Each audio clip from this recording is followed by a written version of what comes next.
Bien, buenos días con todos nuevamente. Estamos ya de regreso de nuestra pausa saludable, activa y cafetera. Y vamos a dar paso ahora a la mesa redonda. En nuestra mesa redonda de hoy contamos con la participación de tres distinguidos colegas: el doctor Eduardo Durante de AFACIMERA, la doctora Elizabeth de León de ADOFEM y el doctor Álvaro Romero Tapia de ASCOFAME.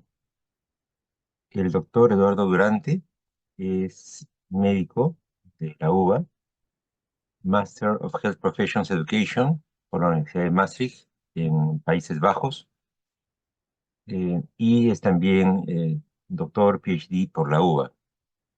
Se desempeña como director de la carrera de medicina, de la maestría en educación para profesionales de la salud y del doctorado en educación en ciencias de la salud de la Universidad Hospital Italiano de Buenos Aires. Y tiene la palabra el doctor Eduardo Durante.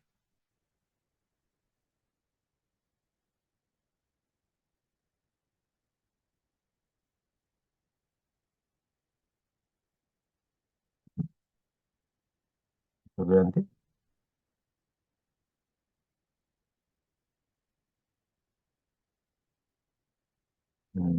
Ya. Bueno, entonces vamos a dar la palabra eh, a la doctora Elizabeth de León, doctora Elizabeth, perdón, Elizabeth de León. Entonces la presentaré brevemente también. La doctora Elizabeth de León eh, tiene una certificación en desarrollo docente, Certified Faculty Developer.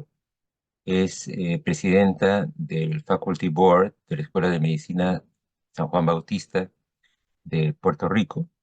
Es diplomada en Educación Médica por la Universidad Iberoamericana de Santo Domingo y es doctora en Medicina por la Universidad Autónoma de Santo Domingo también, y es decana adjunta de la Escuela de Medicina de la Universidad Iberoamericana UNIBE, entre otros distinguidos puestos. Doctora Isabel de León, tiene usted la palabra. Su micrófono, doctora.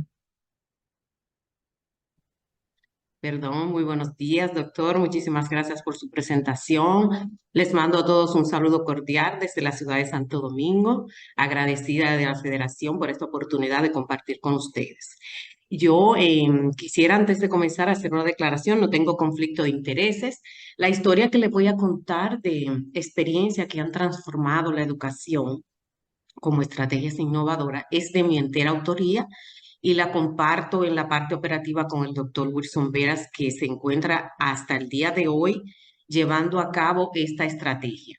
Así que yo le voy a hacer una historia y les voy a contar cómo desde mi perspectiva, desde mi posición, pude propiciar y pude hasta el día de hoy llevar el cambio de un modelo educativo en el curso de anatomía. Normalmente tenemos muchas oportunidades para cambiar en otros cursos como destreza clínica, que ya hemos visto antes, en la parte clínica de la medicina, pero las ciencias básicas y los cursos llamados por disciplina como anatomía, histología, es muy difícil de introducir estrategias innovadoras. Innovar es cambiar antes que nos obliguen.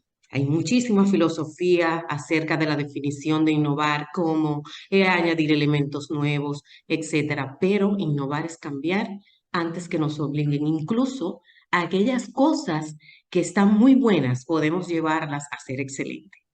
Desde una posición de alta gerencia, precisamente tenemos la responsabilidad de promover y propiciar el cambio. De alguna manera nos da poder, libertad gerencial para poder hacer eso, y es nuestra responsabilidad no resistirnos a él. El objetivo de esta presentación es incentivar a un estilo impactante de liderazgo que pueda con ello llevarnos a cumplir con las misiones institucionales, los objetivos educacionales y mantenernos alineados a los estándares internacionales de educación médica, que es mi pasión. A mí me gusta trabajar con estándares internacionales de la mano. Nunca, nunca, nunca dejo de revisar cuando voy a crear algo. Y voy a comenzar con esta frase, no voy a terminar con ella, sino que voy a empezar. La meta principal de la educación es crear hombres que sean capaces de hacer cosas nuevas, no simplemente repetir lo que otras generaciones han hecho. Hombres que sean creadores y descubridores. La segunda meta de la educación es formar mentes que sean críticas, que puedan verificar y no aceptar todo lo que se les ofrece. Jean Piaget. Bien, el modelo que le voy a presentar, estaba yo en medio de una crisis cuando trabajaba en Puerto Rico y me encontraba como profesora de histología dando el ciclo celular. El ciclo celular me inspiró para este proyecto. Al principio, yo vi el ciclo celular detenido en un gráfico y luego lo vi en movimiento y ahí pude responder a una crisis que se generaba en este momento. Teníamos una crisis de resultado, de números. Los puntos rojos significa el ranking de los cursos de esa institución donde yo estaba trabajando en ese momento. Cómo se encontraban los cursos unos del otros. Aquí, en la flecha, el curso de anatomía y embriología estaba muy bajito en relación a los demás cursos. Y la línea representaba la media que había en Estados Unidos y Canadá, pues en Puerto Rico el sistema de educación es muy similar a el de Estados Unidos, prácticamente igual. Teníamos o tenemos, yo todavía continúo dando clases, los mismos estándares. Ni siquiera llegábamos a la media y eso generó una crisis. Nuestra decana nos hizo una pregunta. Describa la estrategia que íbamos a tener en el curso centrada en el estudiante. ¿Cómo vamos a evaluar el desempeño estudiantil? ¿Cuáles fortalezas, cuáles debilidades a la luz de las evaluaciones de los cursos? ¿Y qué recomendaciones íbamos a hacer para mejorar? Desde el año 2006, el modelo que les voy a presentar se encuentra siempre en cambios metodológicos y estructurales. Hemos incorporado una variedad de estrategias innovadoras para completar lo que le llamamos el ciclo del aprendizaje en el laboratorio de anatomía. Me inspiré en el ciclo celular y siempre lo vi en movimiento. Le prometí a mi decana que ese ciclo iba a pasar por los años y siempre se iba a ir remodelando y siempre iba a estar en crecimiento e incorporando estrategias innovadoras. Este fue el primer ciclo del aprendizaje. La razón por la que se creó fueron los estudiantes. Había un cambio generacional dramático en ese momento. Y ellos no respondían a la forma en que aprendíamos nosotros. Y empecé yo desde mi posición, tenía una posición también de alta gerencia dirigiendo currículo, a mirar anatomía con muchas caras. Y empecé a identificar elementos que en ese momento no costaran dinero. Pues la innovación siempre se asocia al dinero o al tiempo en que se hace. Tenemos la falsa creencia de que si algo pasó hace mucho tiempo, no es innovación. Y eso es una falsa creencia. Un buen decano, un buen gerente se preocupa por su presupuesto, pero la mala noticia es que el ciclo que aún continúa ya no es gratis. En ese momento, al laboratorio de anatomía, el laboratorio comenzaba con una actividad que fomentaba la espiritualidad y el profesionalismo. Los estudiantes tenían que hacer un acto ecuménico y lo hacíamos plenamente consciente de el privilegio que les daba trabajar con especímenes humanos y tenían que hacer una ceremonia de cierre donde ellos contaban sus experiencias en el laboratorio. Entonces, espiritualidad y profesionalismo era el inicio y el final del ciclo. Pues así es el ciclo, no tiene principio ni tiene fin. El ciclo celular es así. Incorporamos videos y tecnología AI, pues estaba muy de moda en ese momento, acababa de salir el iPod, gratis. Un software virtual que nos habíamos ganado en un concurso que también teníamos gratis y empezamos a introducirle a la anatomía elementos de imágenes radiográficas, de imagen radiográfica simple y lo íbamos llevando conforme pasaba el semestre a imágenes radiográficas de mayor nivel acompañado siempre de la disección en el centro del ciclo. Pues en un estudio de la literatura nos dimos cuenta que no había una universidad prácticamente en el mundo que no utilizara cadáveres. Así que queríamos combinar la parte húmeda de trabajar con el cadáver, así le llamamos, con una parte seca que tenía todos estos elementos.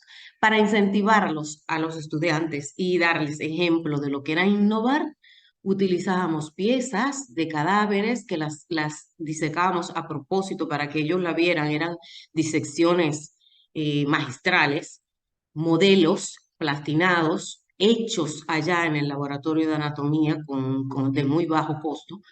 Y a veces utilizábamos presupuesto nuestro, no es una recomendación, pero hay que hacer que las cosas se den. Y para que ellos también tuvieran un pensamiento de alto nivel, le pedíamos que trataran de identificar variaciones anatómicas y con el propósito de que lo iban a presentar y esa iba a ser la próxima evolución de este ciclo. Le hacíamos examen simulado, o le hacíamos un mock, lo que se llama un ensayo, para que ellos no le tuvieran temor de que todos estos elementos en el examen los iban a hacer fracasar. Y una cosa muy importante, que le hacíamos estaciones para que ellos pudieran autoevaluarse con el escenario lo más real posible a su examen y ellos no iban al examen con el miedo de nuevo del fracaso, que era lo que más resistencia producía en los estudiantes. De tal modo que el ciclo siguió avanzando y le añadíamos elementos nuevos. Acá, en la parte de self-assessment, creció y le hacíamos un examen completamente igual, dividido en dos partes, la parte húmeda, que era con la disección, y la parte seca, que tenía osteología e imágenes. Ellos podían durante todo el fin de semana dar la vuelta por el laboratorio y exponerse al mismo nivel de dificultad que tendría su examen real. Y esto resultó ser una actividad muy exitosa.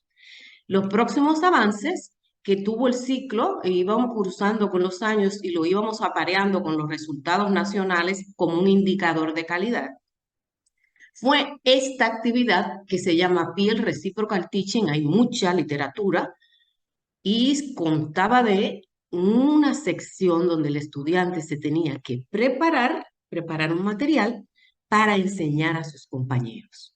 Pero no tan simple como suena, conllevaba una serie de pasos que nos aseguraran que esa ejecución iba a ser de calidad.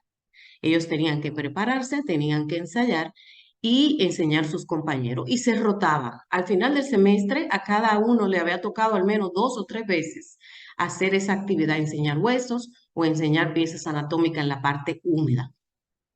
Así que Peer Reciprocal Teaching se estructuró como una actividad de trabajo en equipo. Los estudiantes se alternaban roles de maestro y de estudiante y queríamos replicar lo que hace el aprendizaje basado en problemas, o PBL en inglés, que es, mientras ellos aprenden, podían desarrollar habilidades de comunicación. No solamente le pedíamos, tienen que trabajar en equipo como un cliché que utilizamos siempre, sino que hacíamos que eso pasara cuando ellos tenían que enseñar y que el aprendizaje fuera permanente. Para eso utilizamos un modelo, en este momento se estaba utilizando con los residentes en Estados Unidos, que se llamaba micro skills o pequeñas destrezas, que contaba de 5 pasos. El estudiante se tenía que comprometer, tenía que evidenciar la literatura que estaba exponiendo, tenía que decir reglas generales a su compañero de qué se trataba esa presentación, tenía que reforzar lo que estaba bien hecho y corregir errores si los tenía. Y en esa base filosófica se basó esa actividad. ¿Cuáles eran las ventajas? Los estudiantes asumían una responsabilidad de enseñar a sus compañeros. Eso los ayudaba a mejorar la comprensión del curso, pues la práctica hacia el maestro desarrollaba y mejoraba sus habilidades de comunicación, de trabajo en equipo, invertían tiempo en liderazgo, había profesionalismo envuelto de alto nivel, pues tenían que ganarse la confianza y el respeto de su compañero y cada estudiante tenía muchas oportunidades para enseñar. Desventajas. El nivel de compromiso de un estudiante podría afectar el éxito de la estrategia en un tema en particular. Si no se comprometía, pues entonces los demás no aprovechaban tanto. Un estudiante supervisor mal preparado podría afectar el proceso de aprendizaje del resto del grupo. Así que en esa parte nosotros teníamos un rol muy importante de supervisión cuando teníamos que volver atrás y repasar algunos temas. Aquí, no sé cómo voy de tiempo, por favor, le pido al moderador que me vaya avisando. le muestro una fotografía de cómo estructuramos la parte seca. Eso era por allá en el año 2006, teníamos 5 computadoras donde le poníamos a los estudiantes imágenes con niveles de dificultad variados, desde radiografía simple hasta estudios tridimensionales con medio de contraste, y en la mayoría de las posibilidades lo alineábamos con lo mismo que iban a ver. Esta ventana que está acá era la parte que dividía la parte húmeda de los cadáveres. Supongamos que le poníamos acá una imagen de corazón, tratábamos de preguntarle la misma estructura dentro del laboratorio para darle consistencia y hacer que ellos le vieran la relevancia al examen. Esta era la parte húmeda. Con los cadáveres teníamos 20 estaciones, 10 secas en este lado, 5 de computadoras, 5 de hueso y 10 de cadáveres. Y como les dije ya, tratábamos de alinear una cosa con la otra. Aquí tienen una fotografía de aquel momento, 2016, donde los estudiantes comenzaban su acto ecuménico para fomentar la espiritualidad y el profesionalismo y nos decían dentro de su cultura cómo ellos veían la muerte, cómo era su ritual. Teníamos un joven acá de origen musulmán, una de origen católico, la otra de origen evangélico y así sucesivamente. Esta es una fotografía de lo que utilizábamos para los videos de disección, era gratis de esta institución. Acá también usábamos fotografías del Departamento de Radiología de la Universidad de Washington, estaban disponibles gratis y así sucesivamente. Por acá le tengo fotografía de los cortes según avanzaba el semestre, como le íbamos preguntando a los estudiantes, le dábamos lista de estructura para que ellos pudieran llevar a cabo su disección y dirigíamos el conocimiento. Estas eran las estructuras mínimas que ellos tenían que buscar en una práctica determinada. Bien. Entonces, aquí el software que cuesta dinero, le llamábamos gratis al círculo, pero era porque nos habíamos ganado el software en un concurso, pero el software cuesta dinero, ya no cuesta tanto, pues hay tecnología de punta. Esta era muestra de las piezas que le hacíamos magistralmente para que ellos vieran la belleza del cuerpo humano, lo incentivábamos a encontrar patologías, a describirla. El estudiante que encontraba una patología tenía que describirla. Muchos terminaban haciendo unas presentaciones que nos dejaban sumamente sorprendidos, pues eran muy talentosos. ¿Ve? Diverticulosis, encontrábamos malformaciones embriológicas. En resumen, las ventajas de esta actividad era la relación entre las clases magistrales y las secciones del laboratorio. Tratamos de alinearlo con el curso de histología, el contenido, con destrezas clínicas, pues después el círculo avanzó y le poníamos anatomía de superficie, lo ayudábamos a encontrar los landmarks del cuerpo para que ellos pudieran, cuando fueran al curso de destreza clínica, llevarlo en un contexto anatómico. La supervisión mejoró, teníamos guía para el laboratorio, discusiones, perdón, de patologías. Lo enseñamos a hacer body painting y sobre una camiseta blanca, pues no lo desnudábamos, ellos se dibujaban los pectorales, el esternón y tenían una relación espacial, ¿verdad? De dónde se encontraban las cosas. Avanzamos. Al final de semestre, como premio, lo dejábamos hacer procedimientos invasivos en el cadáver, como toracocentesis, paracentesis, localizaban la subclavia para canalizarla. Todos aquellos estudiantes que tenían intereses al final de la carrera por cirugía, pues tenían oportunidades para, para disfrutar. Estas son lecturas recomendadas.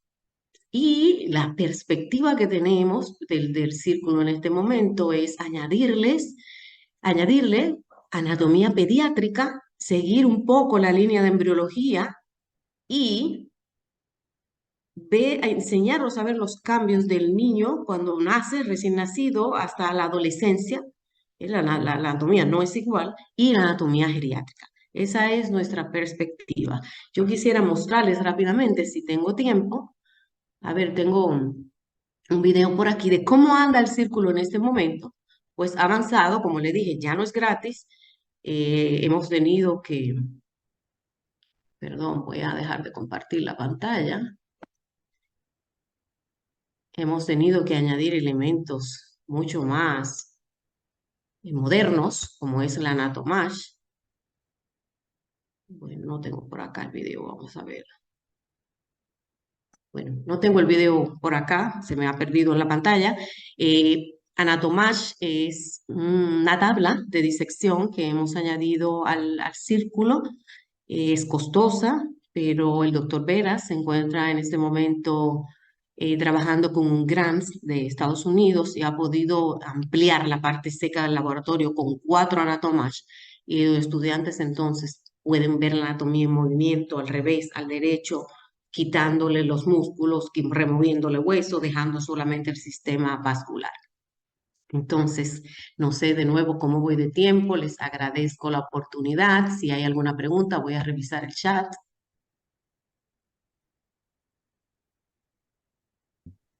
Parece que ha habido un... Sí, doctora, muchísimas gracias por la presentación. Tenemos creo, un problema de audio con usted, pero ha cumplido plenamente, creo, con el objetivo y con el tiempo de su presentación. Muchísimas gracias nuevamente. Eh, Gracias a usted, doctor. Vamos a tener ahora la presentación del doctor Romero, que ya nos acompaña. El doctor Álvaro Romero Tapia es decano de la Facultad de Medicina de la Universidad de La Sabana y miembro de la Junta Directiva de la Asociación Colombiana de Facultades de Medicina, ASCOFAME. El doctor Romero es médico cirujano de la Universidad Militar Nueva Granada, especialista en psiquiatría de la Universidad Nacional de Colombia, con especialización y maestría en bioética, también de la Universidad de La Sabana. Y él ha sido docente de la Universidad Nacional de Colombia y de la Universidad de La Sabana, donde también fue investigador del Departamento de Salud Mental y Psiquiatría. Doctor Romero, puede usted tomar la palabra. Doctor Mendoza, pues muchas gracias a usted y por supuesto pues a todos los asistentes. Un honor para mí poder hacer partícipe de este evento. Les pediría un favor muy grande. Quería compartir mi pantalla, pero no me lo permite hasta que se deje de presentar la actual. Entonces, si de pronto la doctora Elizabeth puede dejar de compartir su pantalla para poder compartir la mía.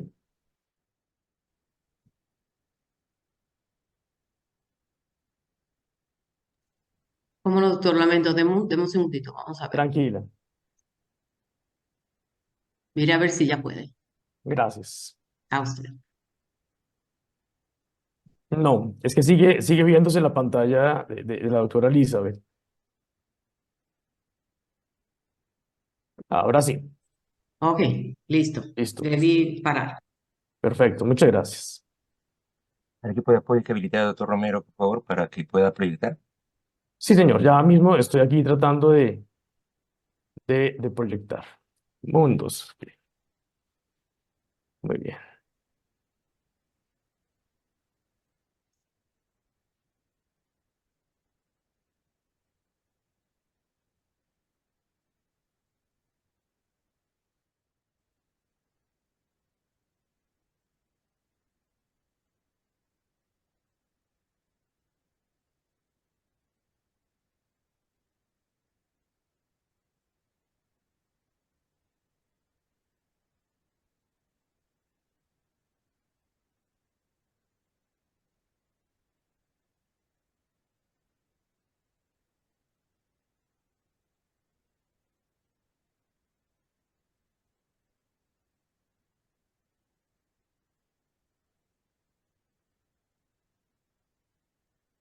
¿Ahí me escuchan y me ven? Sí, doctor Romero, lo escuchamos Sí, y pantalla y lo también, vemos. Perfecto, sí. entonces voy a proceder a compartir mi pantalla, mi presentación. Si ustedes me hacen el inmenso favor de avisarme si hay preguntas o alguna solicitud, por lo que quedo pues ya directamente aquí con la presentación. Bueno. Bien, entonces, pues un saludo muy especial para todos. De verdad, para mí es un honor poder hacerme partícipe de este programa panamericano de alta gerencia y liderazgo, como ya muy generosamente el doctor Mendoza me presentó. Mi nombre es Álvaro Romero, soy el decano de la Facultad de Medicina de la Universidad de La Sabana.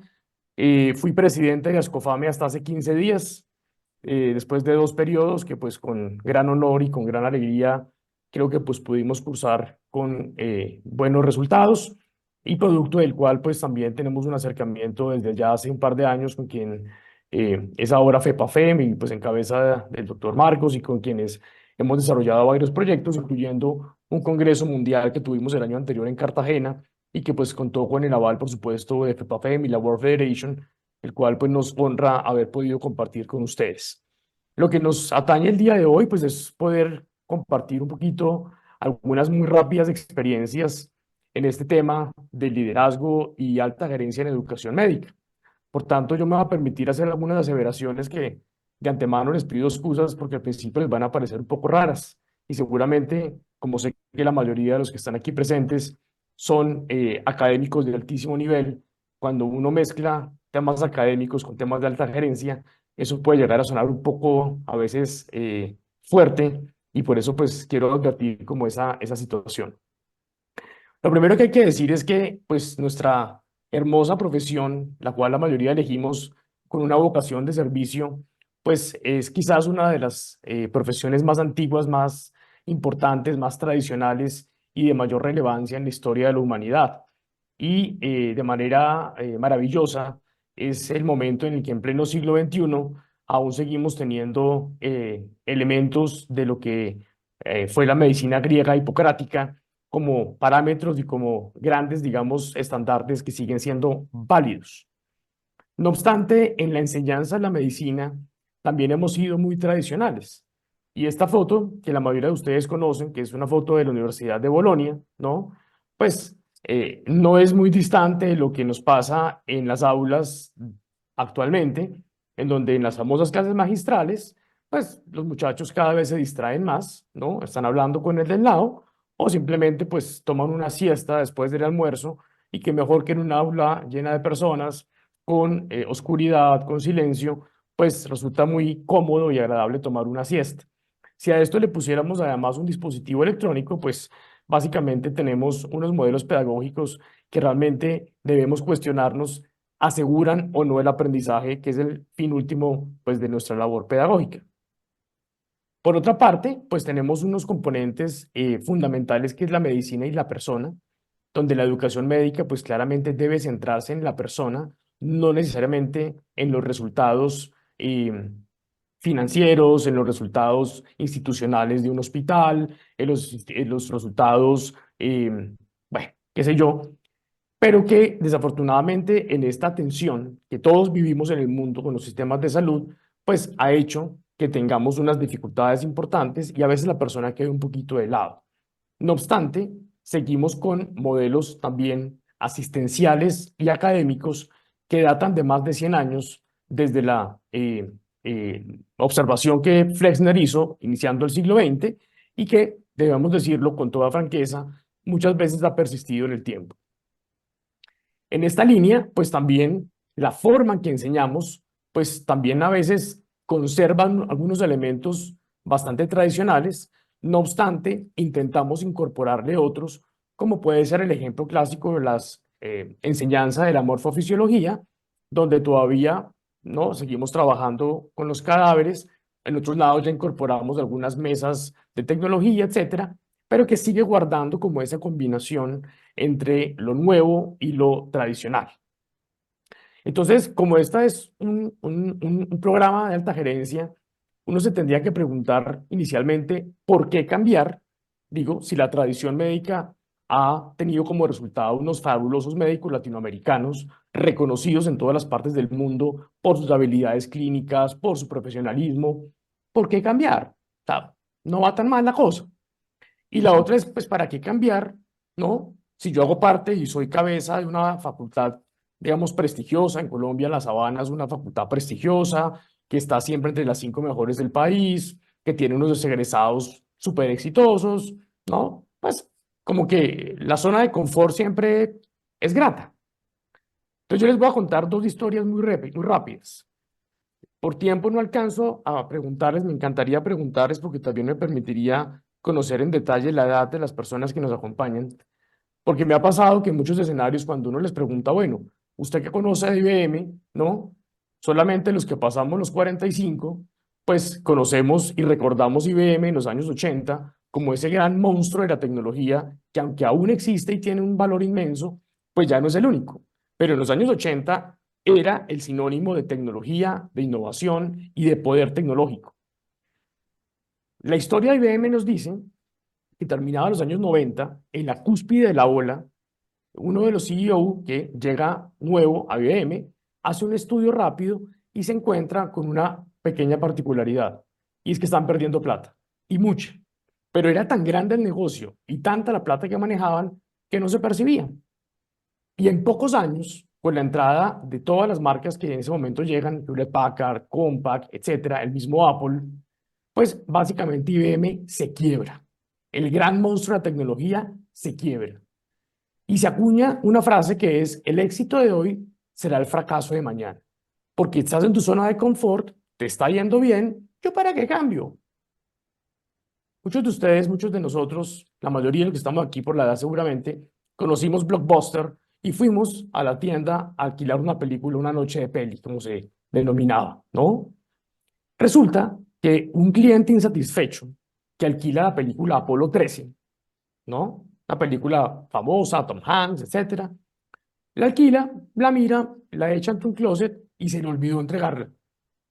3 semanas después o 4 semanas después, él saca la película y dice: caramba, se me olvidó volver esta cosa, va a devolverla y le pone una multa carísima, ¿no? Que le hubiera costado menos haber comprado la película nueva.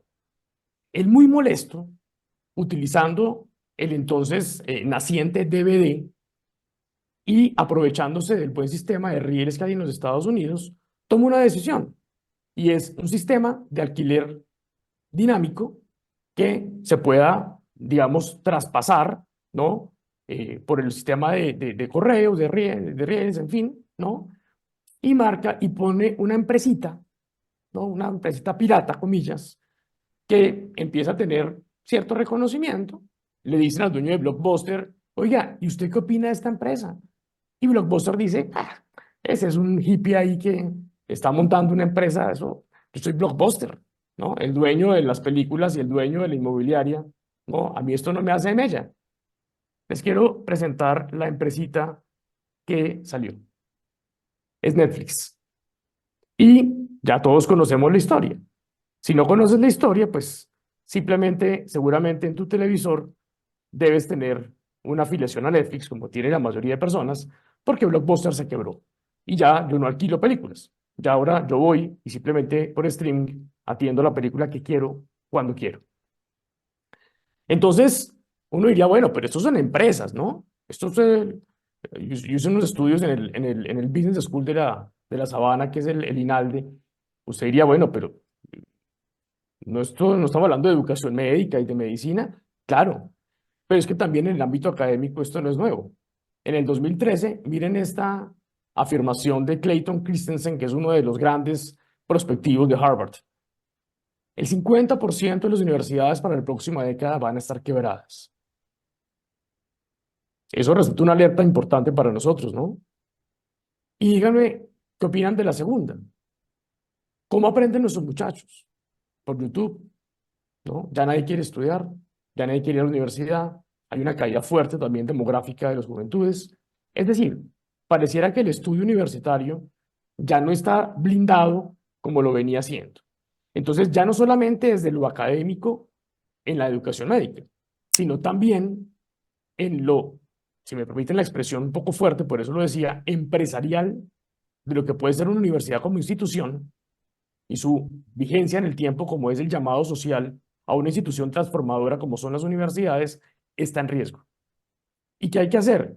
Pues prepararse. No quedarnos en la gloria del presente, porque claramente será el fracaso del futuro. Entonces, claramente innovar en la educación médica es un imperativo ético. Hay habilidades clínicas que han cambiado. El ejemplo clásico es la ecografía, ¿no? Que era un procedimiento estricto de radiólogos y ahora es la extensión de la mano de cualquier médico. La evaluación ya no es la misma. A uno le evalúan por simpatía, ¿no? Sin rúbrica, ¿no? El que viene y, ¿cómo le fue? Es como buena gente, venga, póngale 5. Ya esto es distinto, ¿no? Y nos obliga a tener una responsabilidad, un social accountability, de garantizar de lo que el estudiante aprende sea lo que el médico sabe hacer y lo sabe hacer bien para garantizar la seguridad del paciente. No podemos ser ajenos a los costos y por mucho menos al sistema de salud. En toda Latinoamérica, habrán escuchado noticias, aquí en Colombia estamos patas arriba con el sistema de salud. Esta semana ha sido la semana más nefasta para el sistema de salud en los últimos 30 años. Y los médicos no podemos ser ajenos a esta realidad. Y claramente la tecnología ya no es un accesorio, es parte inherente de lo que hacemos y debe estar incorporada. Los currículos ya no pueden ser esos currículos pesadotes que nos aprendíamos cosas y más libros, sino que buscan competencias transversales, mucho más ligeras, pero más potentes en el tiempo. Y por supuesto, currículos más flexibles. Médicos e ingenieros, médicos abogados, médicos que no solamente tienen un camino en la clínica, sino en la innovación en medicina que resulta fundamental. Análisis de datos en salud, inteligencia artificial, learning machine, etc. Y por supuesto, médicos más autónomos, con formas de enseñanza andragógica que realmente desarrollen esa autonomía desde temprano. Por tanto, en Ascofame, ya me pongo en el marco de Colombia para ir terminando con la experiencia concreta, hicimos en el 2018 una reunión y nos sentamos el 90% de los decanos de las facultades de medicina que hay en Colombia.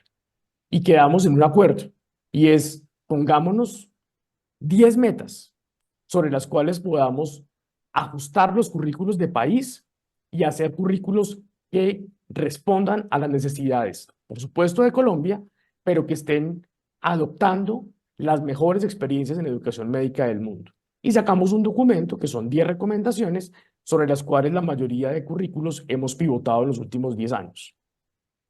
En la Sabana coincide que con todo eso que les conté, pues la universidad, no solamente la facultad, sino de la mano del cuerpo directivo del alto gobierno de la universidad, se decidió hacer una definición estratégica, pero no como estamos acostumbrados, ¿no? La planeación estratégica, los 500 indicadores, 600 líneas, 50 columnas, ¿no? No.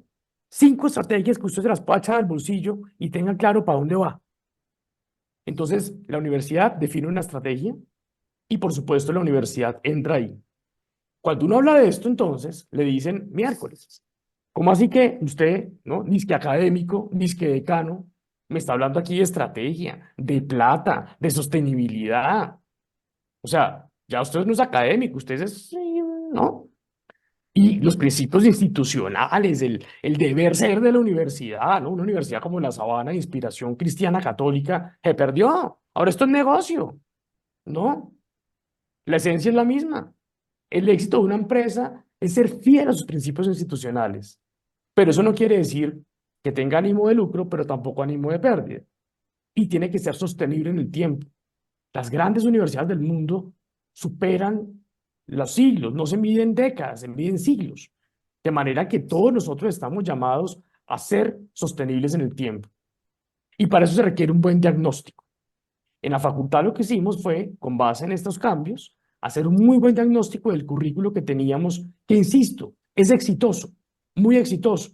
Aquí nos acompaña un gran amigo y que estimamos y admiramos mucho, que es el doctor Eduardo Durante, que también nos ha acompañado en este proceso de transformación de la Facultad de la Sabana y que también con un muy buen ejemplo, que es el Hospital Italiano.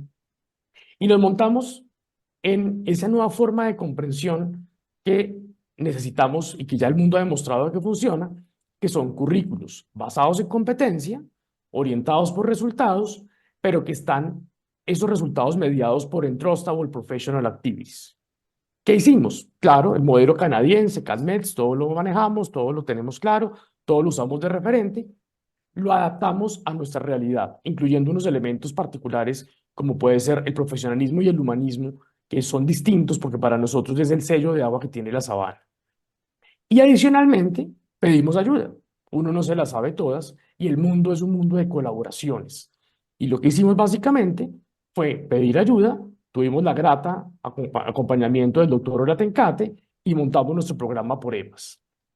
Programa que saltamos de ese currículo tradicional en H o en Z a un currículo en espiral y con un diseño instruccional que también trabajamos con el doctor Jerome Merrienboer, que nos permitía ir haciendo esa delegación progresiva para garantizar el aseguramiento del aprendizaje y sobre todo que en esa delegación, que en esa entrustable, ¿no? esa actividad confiable que el médico debe ejecutar de manera autónoma ya en el ejercicio profesional, una vez termina su proceso formativo, estamos asegurando que lo va a hacer y lo va a hacer bien, con confiabilidad. Esto es Medicus, es una imbricación de modelo que ya como menciono se afinca en las teorías del aprendizaje del adulto, con un currículo basado en competencia, basado o mediado por resultados y particularmente por Entrustable Professional Activities. Conclusiones, se me acabó el tiempo, doctor Mendoza, escúcheme que creo que me pasó un minuto. El cambio es lo único constante. No podemos quedarnos esperando que alguien me cambie o que el mundo cambie para yo cambiar, porque cuando ya yo cambio, ya estoy atrasado, ya estoy tarde. Esto se llama en estrategia ambidestreza. Yo voy haciendo lo de ahora y haciéndolo bien y voy preparando el futuro desde ya. Un ojo aquí y otro allá. Y voy construyendo al tiempo. La educación, y obviamente la educación médica es dinámica. No podemos seguir añorando a Hipócrates. Claro, sigue siendo nuestra base. Todos hacemos el juramento hipocrático y uno se sorprende de cómo uno lo lee otra vez y está más vigente que nunca. Pero hay que ajustarlo a la dinámica de los cambios de sociedad. Y el buen diagnóstico siempre es fundamental, ¿no?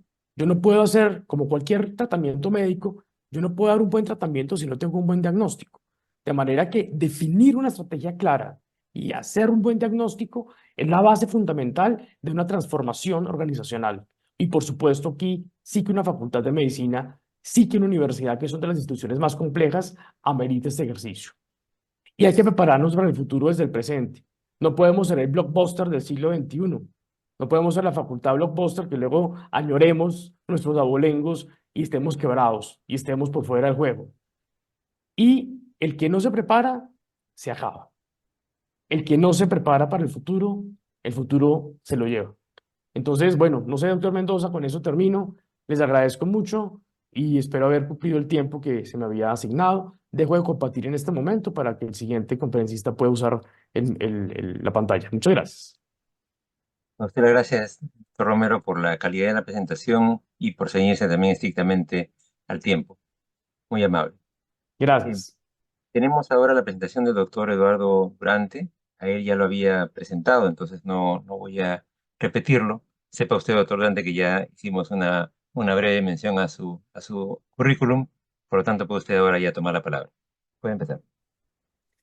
Bueno, muchas gracias a todos y pido disculpas por la confusión de la hora porque se ve que ha habido un cambio de horario y ayer eran 2 horas de diferencia con Argentina y hoy es una, así que bueno, no pude estar porque estaba en otro lado.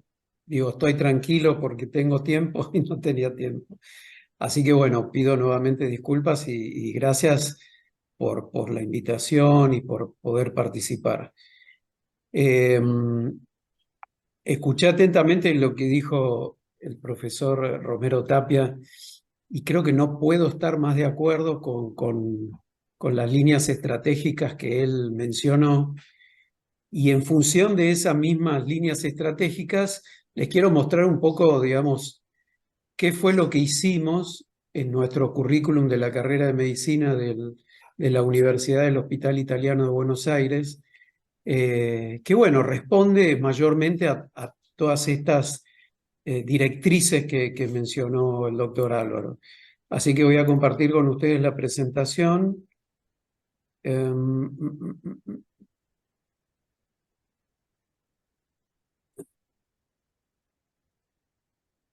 Ahí está. Bueno, yo soy Eduardo Durante, soy médico de familia, soy médico del Hospital Italiano y me desempeño en este momento como director de la carrera de medicina del Instituto Universitario Hospital de Italiano de Buenos Aires.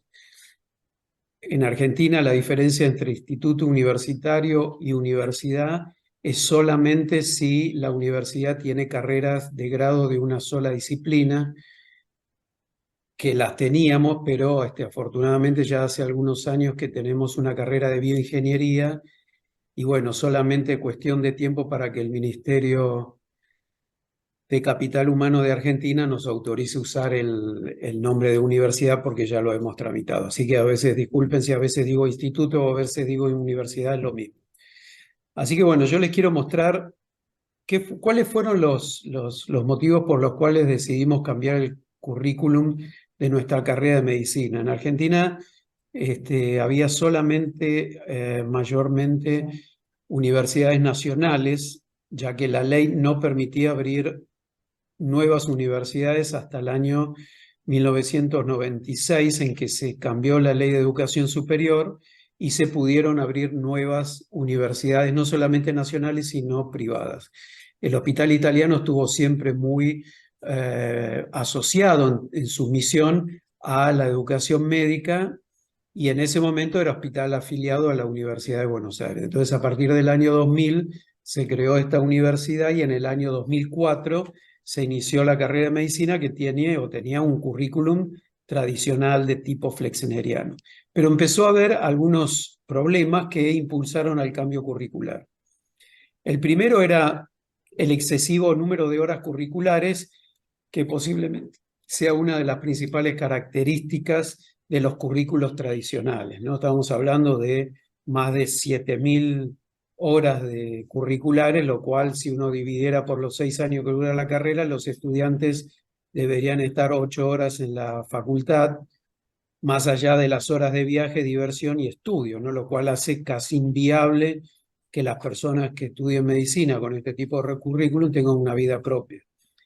Obviamente era un currículum basado en disciplinas, subdisciplinas y recontra subdisciplinas, con lo cual la integración de los contenidos era casi una hazaña. Obviamente había muy escasa integración, y paradójicamente se daba mucho énfasis a la formación en los conocimientos más de tipo teóricos, o, como dice Perkins, una de las enfermedades de los currículos de este tipo de disciplinas, de este tipo, claro, basado en disciplinas, es que lo que se llama la acerquitis. Yo te digo cómo lo hago y entonces el docente acepta que lo hace, lo cual da cuenta de esta cuestión relacionada con, digamos, una formación muy centrada en el conocimiento teórico. Eso hace que la evaluación fuera fragmentada y orientada más a los conocimientos teóricos, y con evaluaciones de muy bajo valor educacional, ¿no? No dirigidas a que los estudiantes, a partir de estas evaluaciones, puedan seguir aprendiendo. Y por otra parte, se vuelve muy dificultoso evaluar la calidad del egresado y el cumplimiento del perfil de la carrera. Por lo tanto, digamos, el nuevo currículum se planeó basado en la misión institucional, y una vez que las autoridades dieron el ok para que nos pusiéramos en marcha, se formó una comisión de cambio curricular, o de construcción curricular más bien, y pusimos manos a la obra. Esa comisión estaba formada por no solamente médicos de distintas disciplinas, sino también por educadores y sociólogos, que las un trabajo muy intenso. Se trabajó mucho, se convocó a la opinión de todas las actores que forman parte de la universidad, y nos tiramos, como decimos en Argentina, nos tiramos a la pileta y nos pusimos manos a la obra para poder hacer el nuevo perfil del egresado. ¿Cómo lo construimos? Bueno, pedimos insumos de los docentes, es decir, hicimos grupos nominales de grupo con los docentes de la carrera. Se generaron 500 y pico de opiniones acerca de cuál debía ser el perfil. Se hizo el mismo proceso con los graduados. Le pedimos también opinión a los estudiantes de la misma manera, y además hicimos, a través de una estrategia de bola de nieve, pedimos la opinión de los habitantes del área metropolitana de la ciudad de Buenos Aires, que no estuvieran relacionados con el Hospital Italiano, sino que nos dijeran qué tipo de profesional médico querían para el área metropolitana de Buenos Aires. Y además, obviamente, tuvimos todas las opiniones y las regulaciones y los estándares políticos a partir de las leyes y los estándares de la agencia de acreditación en Argentina, que se llama CONIAB. Desde ese punto de vista pudimos diseñar el perfil, que se los resumo, básicamente es un médico con sólida formación académica y que emplea un modelo un modelo clínico centrado en las personas, con un fuerte perfil clínico, dado que se forman en el hospital italiano, y que además tengan un aprendizaje situado, para lo cual tiene que tener una fuerte orientación hacia la educación basada en la comunidad. Para ello, entonces, decidimos hacer un currículum de tipo integrado, con énfasis en el perfil clínico, basado en competencias, con un método clínico centrado en las personas y con un modelo de educación orientado a la comunidad. Para eso utilizamos o nos basamos en el modelo SPICES de Harden, con una fuerte orientación centrado en el estudiante, que utilizara el aprendizaje basado en el problema y en la parte clínica, el aprendizaje basado en casos clínicos integrados. Nuestro currículum no tiene disciplinas, orientado a la comunidad, que fuera flexible ya que tiene materias selectivas y que no fuera oportunista, sino que todos los estudiantes tuvieran la oportunidad de, en la parte clínica, estar expuestos a los diferentes casos clínicos que van a poder ver en el área metropolitana de Buenos Aires, que es el lugar donde se forman. Para ello definimos 4 competencias que son transversales a todo el currículum, que dura 6 años: el médico como experto, el médico como generador de vínculos con pacientes y familias, el médico trabajando en equipo y con una práctica orientada a la comunidad.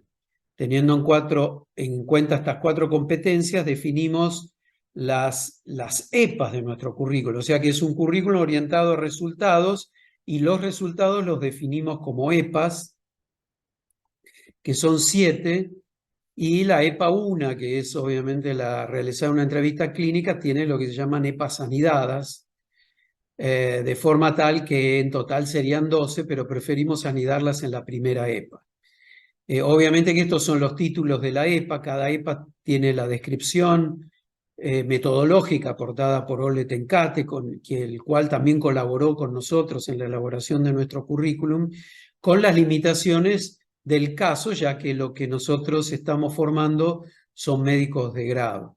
Vale aclarar que en Argentina, el día antes de recibirse, los estudiantes o los profesionales en formación no pueden tener ninguna tarea o ninguna actividad profesional sin supervisión, pero al día siguiente que se reciben y tienen su licencia de médico, pueden hacer cualquier práctica médica sin supervisión, lo cual es un desafío para la formación de grado, bueno, que como ustedes saben en otros países lo han podido resolver de otras maneras.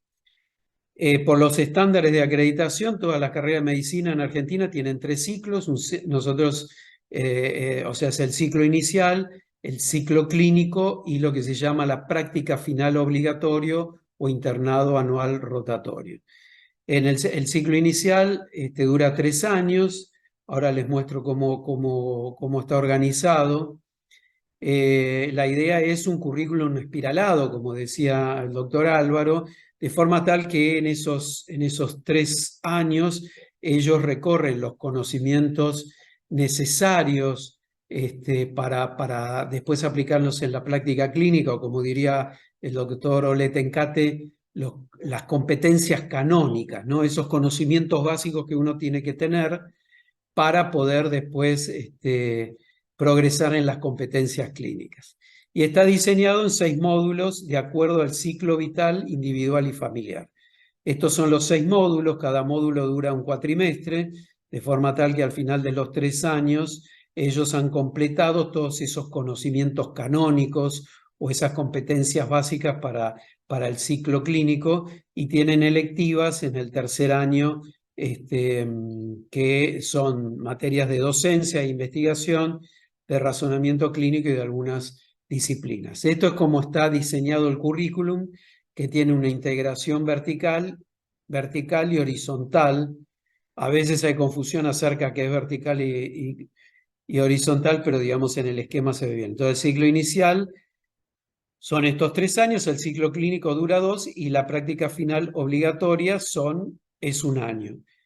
Al final del ciclo, los estudiantes tienen que alcanzar estos resultados, que son estas 7 EPAs finales, pero todos los contenidos están alineados a las EPAs finales de forma tal que cualquier contenido incluido a lo largo del currículum tiene que justificarse por qué está incluido y de qué manera aporta a la construcción de esas EPAs finales. Como decía el doctor Álvaro, sí, los médicos tienen que saber anatomía, pero posiblemente no como la estudiamos nosotros, en donde no sabíamos por qué teníamos que estudiar la anatomía de esa manera y de qué manera aportaba a las actividades profesionales al final del currículum. En el ciclo inicial hay una fuerte carga de aprendizaje basado en problemas. Los problemas están diseñados en función de la epidemiología y de los problemas sociales que tienen las poblaciones en el área metropolitana de la ciudad de Buenos Aires. Básicamente con el ABP se aprenden los conocimientos más teóricos y los conocimientos más prácticos vienen a partir de los laboratorios, que son de 3 tipos. El laboratorio de práctica orientada, que sería, de acuerdo también a Van Berrienboer, lo que sería part-task training, o sea, aprender una parte en particular para después llevar adelante la tarea completa, whole task training, que lo llevan adelante en el laboratorio de práctica profesional. Y tenemos un laboratorio muy importante que es el laboratorio de gestión de la información, en donde los estudiantes desde el primer día aprenden a buscar información en sitios confiables y además empiezan a analizar los resultados de las investigaciones justamente para aplicarla en su aprendizaje y en los casos clínicos. Hay plenarias y está la actividad que se llama POC. Esto sería como está organizado el ciclo inicial. Hay 2 sesiones de 3 horas de ABP.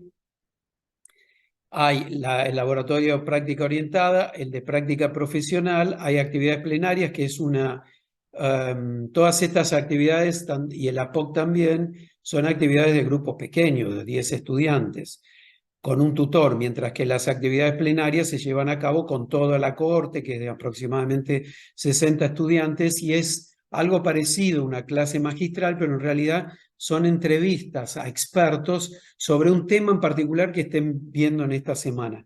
Todos los contenidos de todas estas actividades están integrados de forma tal que van aprendiendo tanto los teóricos, digamos, como las habilidades relacionadas con las EPAs.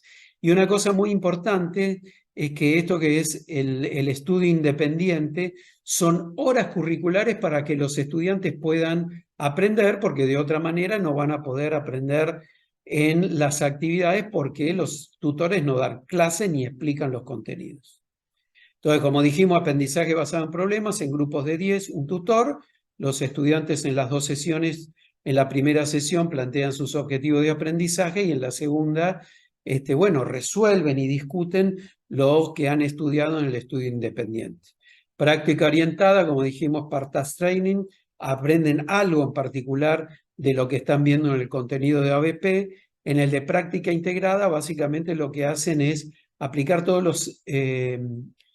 los ingredientes del ABP y el LPO en sesiones de entrevistas clínicas a través de role-playing, a través de pacientes simulados, en donde ellos tienen que llevar adelante, aplicar todos los conocimientos y las skills que tienen que ver con eso. Y la actividad, o sea, la atención primaria orientada a la comunidad, es que a lo largo de los 3 años, el mismo grupo de estudiantes con un tutor están inmersos en distintas comunidades del área metropolitana de la ciudad de Buenos Aires, donde en el primer año tienen que identificar las necesidades de la comunidad. En el segundo, trabajando con distintos actores de la comunidad, hacen intervenciones, y en el tercer año, evalúan los resultados de esas intervenciones, ¿no? Estas son fotos que han obtenido los estudiantes como parte del estudio de las necesidades de la comunidad. Y en el de gestión de la información, bueno, les enseñamos cuáles son las fuentes confiables. Obviamente que al inicio ellos buscan en Wikipedia, pero rápidamente, bueno, entienden que esa no es una fuente demasiado confiable y empiezan a buscar en PubMed, Lilacs, etc. Y las actividades plenarias dijimos que eran actividades más comunes. Y las actividades, los estudios independientes son horas curriculares que los estudiantes necesitan para poder dar cuenta de las actividades.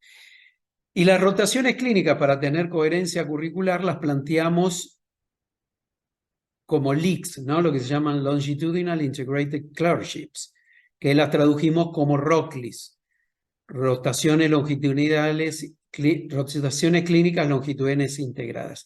Y esto obedece a que tenemos que dar cuenta de estas 3 C, ¿no? La continuidad de los cuidados, la continuidad de la supervisión y la continuidad curricular, que para eso estamos construyendo un mapeo curricular. Esto sigue vigente, ¿no? En los currículos tradicionales los estudiantes se forman en los hospitales universitarios en donde ve el 1 por 1000 de los problemas de salud que tienen los habitantes de una determinada comunidad, mientras que nuestro perfil, por lo menos en Argentina, a partir de los estándares, es que tiene que ser un médico general, para lo cual se te tiene que formar en los problemas que tiene la mayor parte de la comunidad a lo largo del tiempo. Entonces tenemos 4 rotaciones clínicas longitudinales e integradas, que son medicina familiar, que incluye la especialidad de medicina familiar y gineco, materno-infantil, que es pediatría y obstetricia, salud mental es longitudinal a los 2 años, tanto de alumnos, adultos, niños y familias, y las otras 2 son salud del adulto, que incluye medicina interna, cirugías y emergencia. O sea que hay 2 ROCLIs a lo largo de un año, de forma tal que los estudiantes se reparten en estas 4 ROCLIs, de forma tal que si en el 4º año hicieron medicina familiar y salud materno-infantil, al año siguiente hacen estas otras 2 y viceversa. Tanto en el ciclo clínico como en la PFO no hay clases, ellos no tienen clases magistrales, sino que tienen una intensa carga clínica con tutores individuales, tanto en el área de internación como en el área ambulatoria. En lugar de aprendizaje basado en el problema, tienen aprendizaje basado en la tarea, en donde ellos traen casos que ven en las áreas clínicas y esas sesiones están organizadas de la misma manera que el aprendizaje basado en el problema. En lugar de que nosotros le demos los problemas, ellos traen los problemas que encuentran en su propia práctica clínica. Tenemos discusión basada en casos, que es la presentación de casos clínicos que ofrecemos nosotros para dar la oportunidad de ver casos que son importantes y que a lo mejor no van a tener la oportunidad de ver en su práctica clínica a lo largo de los 3 años, tal vez. Después tienen cursos de entrenamiento crónicos de cosas que son muy frecuentes en atención primaria, como es otorrino, oftalmo, reanimación cardiopulmonar y ciertos procedimientos. Después tenemos el laboratorio de práctica clínica basada en la evidencia, que es el análisis de preguntas a partir de casos clínicos analizados desde la evaluación crítica de la literatura. Tenemos en el 6º año reflexiones sobre la práctica clínica, donde ellos reflexionan acerca de lo que les pasa con sus pacientes y en el sistema de salud cuando se enfrentan con situaciones de resolución de problemas que no son directamente clínicos, y también tienen materias selectivas.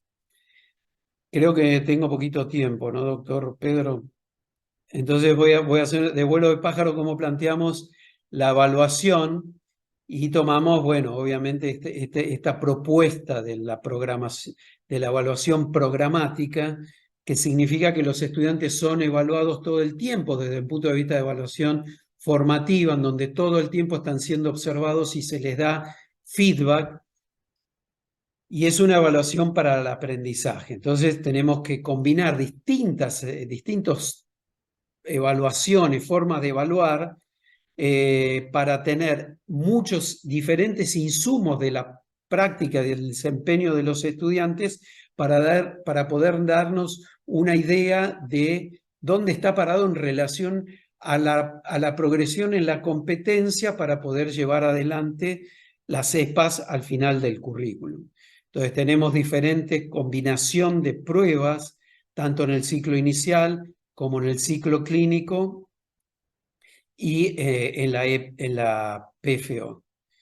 Claro, el concepto habitual de evaluación es que evaluamos lo que aprendió, pero el concepto de EPA nos desafía y nos dice que lo tenemos que evaluar a los estudiantes para ver si tienen las competencias suficientes para llevar al final del ciclo formativo estas actividades profesionales que nos pusimos como meta al principio. O sea que en lugar de ser una evaluación retrospectiva, es una evaluación prospectiva. Para eso, Ole Tencate nos plantea, obviamente, estos niveles de supervisión que los estudiantes tienen de forma explícita a lo largo de estos 3 años de práctica clínica, de forma tal que cuando ingresan a nuevos ámbitos de práctica, el tutor ya sabe qué es capaz de hacer en cada una de las cepas en las cuales ellos van progresando. Entonces, ¿qué utilizamos para eso? En el desempeño clínico utilizamos observaciones breves, que son notas de campo, o field notes, minisex y escalas de confianza, ¿no? Tenemos además validado este instrumento que se llama DOPS, que es un instrumento que se utiliza en particular para ciertos procedimientos, por ejemplo, qué sé yo, hacer una punción abdominal. Y esto, además, tenemos evaluaciones 360 y cada una de las actividades tiene una evaluación formativa.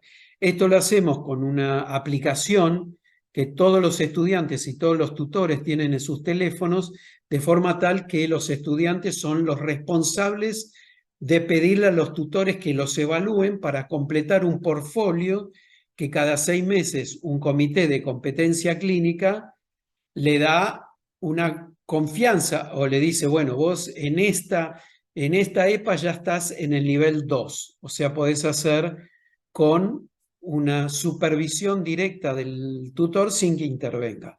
O podés estar en el nivel de supervisión 3, en el cual podés hacer una entrevista de cierta complejidad sin que el supervisor esté dentro del consultorio o en la sala. Estos son los formularios que hemos creado en esta aplicación y entonces cada tutor va completando y cada estudiante va teniendo su propio portfolio. Ellos tienen que completar un número determinado porque si no, no pueden pasar de año. Y entonces vemos, bueno, lamentablemente no pudimos anonimizar los nombres de los estudiantes, donde ellos van completando las evaluaciones y además cada evaluación dice en qué nivel de EPA está. Entonces ustedes ven acá que, bueno, esta estudiante en la EPA 1 está en el nivel 2. Para la EPA está en el nivel 2, en esta está en el nivel 1A, etc.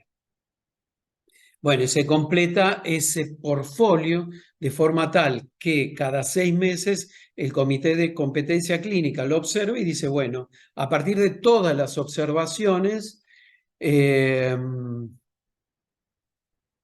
estudiante puede progresar en la EPA 3 al nivel 2A, 2B o 2C. Bueno, no sé si me pasé o no, creo que sí, pero bueno, pido disculpas, un poquito largo. Bueno, me callo. Gracias por la atención. No, usted, doctor Grande, creo que ha hecho un esfuerzo valioso de condensar una experiencia tan rica y tan importante.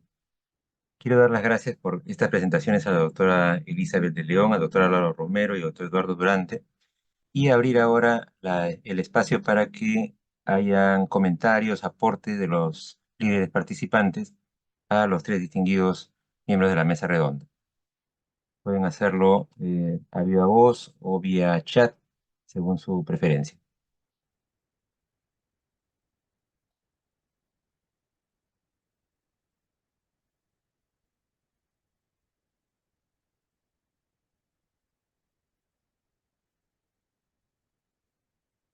Me pide la palabra la doctora Marcela Castillo, luego la doctora Elizabeth Peralta. Doctora Marcela, la escuchamos. Sí, muchas gracias. Yo quería preguntarle al doctor Eduardo, desde Chile, Y pensando que nosotros también estamos haciendo una gran transformación curricular vinculada a Clínica Alemana, que también es una institución que se parece un poco al hospital italiano, ¿con qué resistencias se han encontrado? Porque a nosotros la incorporación de EPA en el tutor clínico clásico ha sido difícil, sobre todo cuando tratamos de incorporarlo en niveles tempranos. Ya en la residencia le resulta un poco más natural, pero en el pregrado ha sido muy desafiante. Qué buena pregunta, Marcela. Primero, sí, obviamente que cuando uno estudia la bibliografía sabe que hacer un cambio curricular de estas características es desafiar todas las instancias organizacionales de la universidad, desde el docente hasta lo administrativo, porque no tenemos anatomía. Entonces tenemos el módulo de adolescencia, y entonces tuvimos que entrenar a las personas que son de la Secretaría de Grado para decir cómo, y ahora tuvimos que cambiar todo el sistema de registro, hay un sistema de registro nacional en Argentina, que es del Ministerio de Educación, para poner las materias. Entonces tuvimos que cambiar todos los nombres de las materias, tuvimos que cambiar la forma. Una cosa que no mencioné es que la evaluación no la hacen los docentes. Si los docentes solo enseñan y la evaluación está a cargo de un comité de evaluación que cuando corrige, digámoslo así, las evaluaciones escritas están anonimizadas de forma tal que nadie sabe de quién es ese examen, lo cual también, que es lo que me parece que subyace atrás de tu pregunta, es los docentes se sienten con pérdida de poder, ¿no? Sí, es un desafío. Lo que pasa es que una cuestión que fue muy importante para nosotros es que los propios docentes quisieron cambiar porque ya no querían seguir enseñando cosas así de chiquitas, ¿no? Entonces venía un docente y daba 2 horas de clase y nunca llegaba a generar un vínculo, que es la otra pata importante de esto. Es decir, la educación se produce porque hay un vínculo personal con la... Entonces, los tutores están por lo menos, por ejemplo, los de ABP, no pueden estar menos de 2 meses con el mismo grupo. Hay tutores que están todo un cuatrimestre. Entonces, ese vínculo personal genera la posibilidad de que ese docente vea el crecimiento o no de los estudiantes y nos da la posibilidad de actuar cuando hay un estudiante que, bueno, está teniendo problemas para aprender. En la parte clínica, obviamente que tuvimos que hacer varias intervenciones educativas.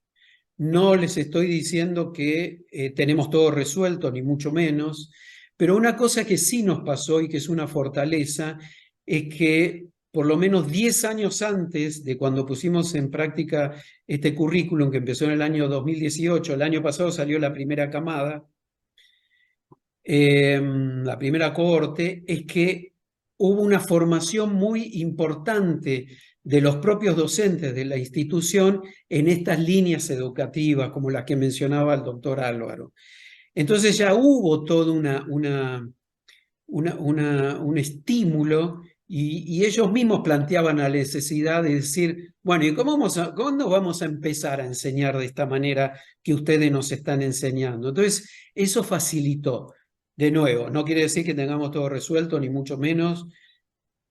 Ahora que ya pudimos completar el currículum, de 6 años, que fue una tarea enorme, estamos abocados a mejorar la calidad de las actividades que propusimos. En muchas todavía tenemos deuda porque no las estamos haciendo como las planeamos. Y como se dice siempre, el currículum escrito es muy lindo, es el plano de una casa, y después cuando uno va a ver la casa terminada, resulta que bueno, gotea por varias partes, faltó el piso de una habitación y bueno, estamos poniendo la decoración, arreglando algunas goteras, etcétera, etcétera.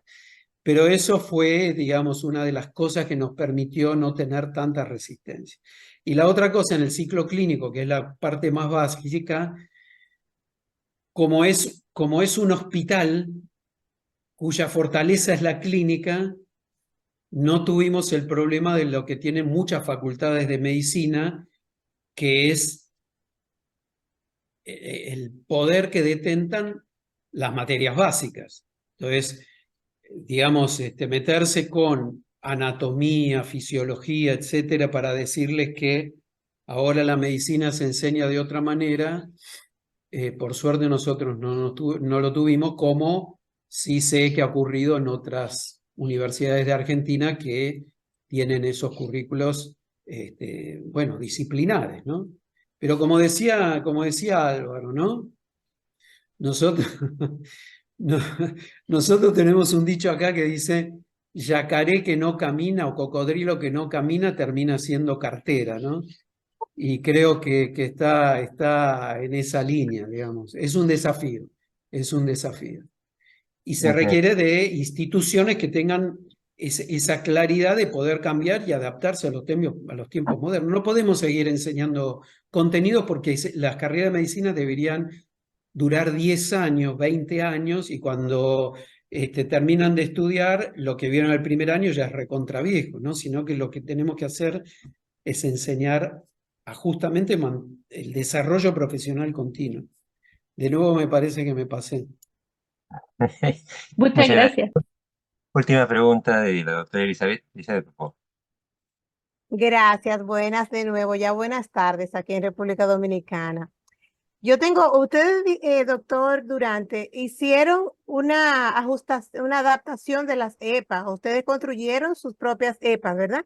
Eso significa que tuvieron que construir también los instrumentos de evaluación y describir los niveles de desempeño que esperaban en cada una de esas competencias para los distintos niveles de la carrera para poderle dar seguimiento. ¿Cómo le fue con los docentes para hacer todo ese proceso? ¿Y como cuánto tiempo se llevaron? Complicado.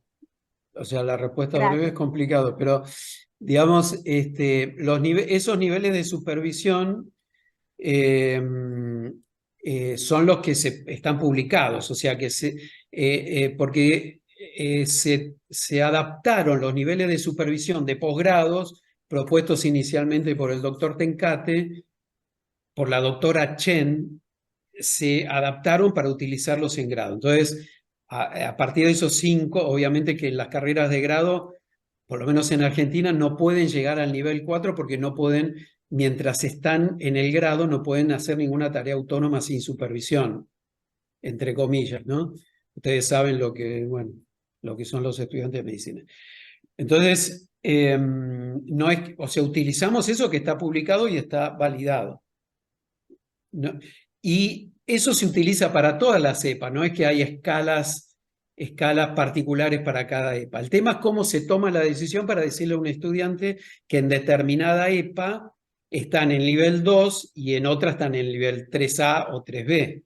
Entonces, eso se hace a partir de todas las evaluaciones que hacen los tutores clínicos, que son evaluaciones formativas, utilizando las field notes o que son las notas de campo, que son evaluaciones sobre un aspecto en particular, por ejemplo, de una entrevista clínica, en donde el tutor le dice, bueno, acá vos hiciste el examen físico y lo que son las maniobras para hacer el examen abdominal, no estás muy haciéndolo de manera adecuada. Para la próxima tendrías que mejorarlo, por ejemplo, estudiando tal libro o practicando con pacientes simulados. Entonces, ese registro queda en la aplicación y forma parte del portfolio del estudiante. Entonces, el Comité de Competencia Clínica toma todo el portfolio de las evaluaciones que tuvo el estudiante a lo largo de ese periodo, que es cada cuatrimestre, y toman una decisión. Bueno, si la mayor parte de las evaluaciones están en el nivel 3A, porque las evaluaciones son ad hoc, es decir, el tutor dice, bueno, para mí este estudiante en esta entrevista está en el nivel 3A. Sí, entonces el Comité de Competencia Clínica evalúa todos los insumos y dice, bueno, en estas cepas a este estudiante le podemos cambiar el nivel de supervisión. Cuando hay dificultad y hay dudas acerca de dónde está, se puede llamar a los tutores para que opinen. Cada módulo tiene y cada ROCLI tiene un coordinador que es el que conoce a los estudiantes y se le pide la opinión. Y si no llega a aprobar el nivel de supervisión esperable para ese año, se le dan actividades remediales para que pueda ponerse a punto. se estima más o menos que de una cohorte el 80% de los estudiantes van a poder progresar y hay un 20% que demora un poquito más en algunas cepas. No sé, Elizabeth, si conteste. Muchas gracias, doctor Eduardo. Quisiera simplemente para cerrar la mesa invitar a la doctora Elizabeth y al doctor Álvaro para que nos den un comentario de cierre también. Doctora Elizabeth. Bueno, por mi parte, muchísimas gracias, agradecida de la oportunidad. Recuerden que es nuestra responsabilidad promover, propiciar el cambio y no resistirnos a él. Cualquier pregunta y quedo pendiente de enviarle a la secretaria unos cuantos videos para que puedan ver el círculo en movimiento. Y de nuevo, buenas tardes, saludos desde Santo Domingo y espero verlos a todos en México. Gracias, doctora. Doctor Álvaro. Bueno, no, pues nuevamente muchas gracias por la invitación a este espacio tan productivo. Como mencioné, pues bueno, me salí un poquito de la camisa de académico y me fui un poco más hacia el tema gerencial, que es un poco el marco de este curso. Y el mensaje yo creo que es ese, ¿no? O sea, hay que prepararse de manera permanente. La estrategia revisada de esa manera ambidiestra, donde desde ya estás haciendo la ejecución correcta de las cosas, pero también estás anticipándote al futuro, es necesario. El cambio no avisa, el cambio es permanente y si uno espera que llegue el cambio para cambiar, seguramente que lo va a hacer tarde.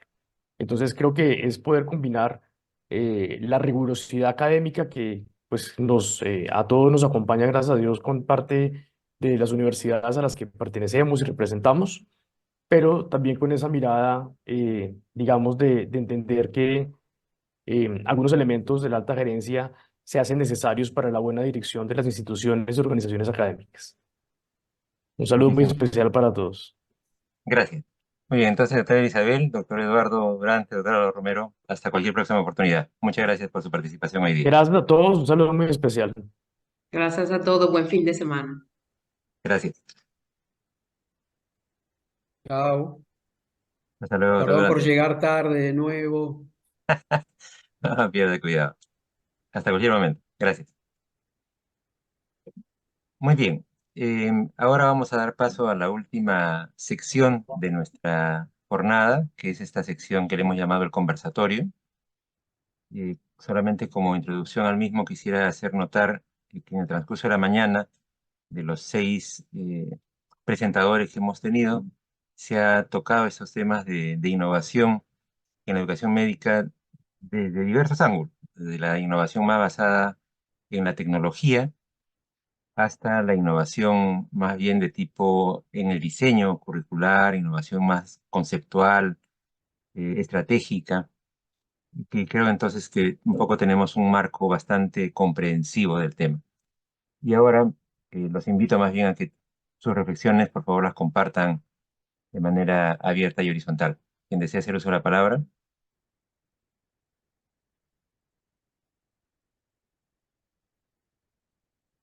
Había un colega que me vi en la necesidad de no poder darle en ese momento la palabra porque estábamos con el tiempo en contra, que es el doctor Josué. No sé si él quisiera ahora ya retomar su comentario.